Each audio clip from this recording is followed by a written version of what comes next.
Sir తీసుకెళ్లారు 14 రోజులు remand.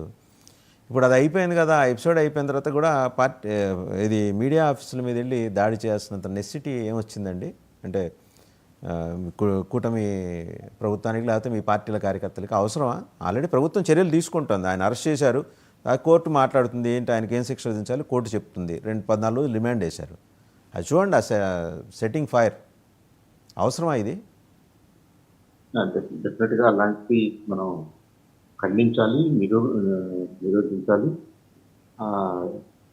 Media మీద దాడి అనేది ఎవరు చేసినా ఏ సందర్భంలో చేసినా కరెక్ట్ కాదు. ఎలాంటి దాడి కూడా కరెక్ట్ కాదు వాస్తవంగా.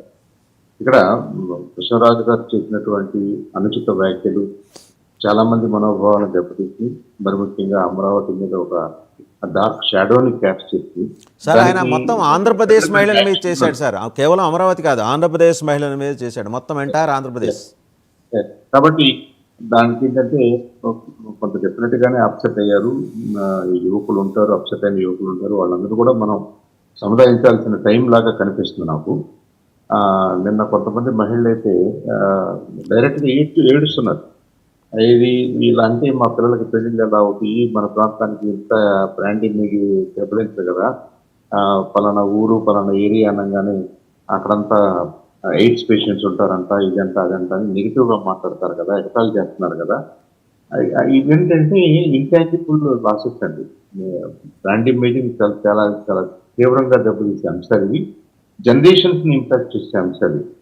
కాబట్టి దానికి కొంతమంది యువకులు ఏదన్నా అప్సెట్ అయ్యి ఇలాంటి దుర్దురుకు చర్యలు చేస్తున్నారు, కానీ దాన్ని ఎంకరేజ్ చేయకూడదు. ప్రభుత్వం will definitely take care of it. Law and order agencies will look into that.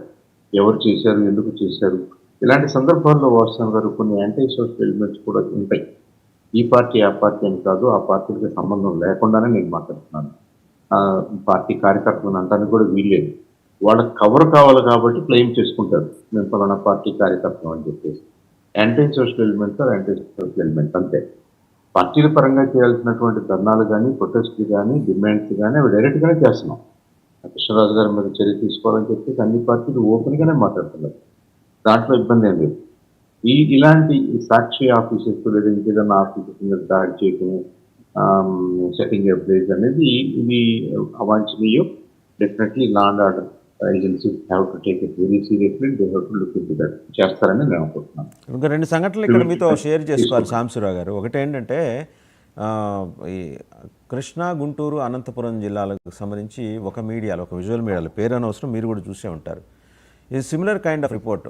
అక్కడ వాళ్ళు బలవంతంగా వ్యభిచార వృత్తిలోకి దిగాల్సి వస్తుందని చెప్పి కథనం ఈ మధ్యకాలంలో ప్రసారమైంది. దానికి సంబంధించి మీ ప్రభుత్వం తీసుకున్న చర్యలు ఏం లేవు. నేరుగా ఇంతకంటే బ్లేటెంట్గా చెప్పారు అందులో. నేను I don't want to name the media agency. బ్లేటెంట్గా చెప్పినా దాన్ని చాలా పక్కన పెట్టారు, ఎందుకంటే మీకు అనుకూల మీడియా అనే ఒక నింద లేదా వాస్తవం దాని మీద ఉండటం వల్ల. అదొకటి. అలాగే 2016లో పవన్ కళ్యాణ్ గారు మాట్లాడింది కూడా ఇప్పుడు తెర మీద తీసుకొచ్చారు, బహుశా వైసీపీ సోషల్ మీడియా వాళ్ళేమో. ఒకసారి అది కూడా చూద్దాం.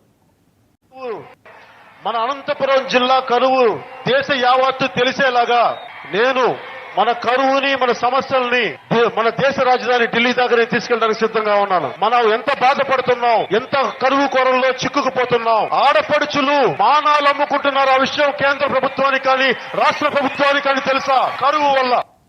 అదేండి సాంబశివరావు గారు, అంటే అది అదాటున అనేశారు ఆ రోజున అని మీరు జస్టిఫై చేసుకోవచ్చు. బట్ ఆ రోజు కూడా గాయపడి ఉండొచ్చు కదా మహిళల, అనంతపురం మహిళల మనోభావాలు. సార్ ఇక్కడ కాంటెక్స్ట్ చూడండి, ఎంపతి చూడండి. అక్కడ మనకి కరువు ప్రాంతంలో సరైన సహాయక చర్యలు లేక ప్రభుత్వాలు అటెన్షన్ పే చేయకపోతే కొంతమంది they are forced to get in to this unwanted అన్నట్టుగా మాట్లాడారు ఆయన. అంటే it was full of sympathy, it was full of empathy. దాని మీద మనం యాక్ట్ చేయాలనే ఒక బాధ్యత. దాని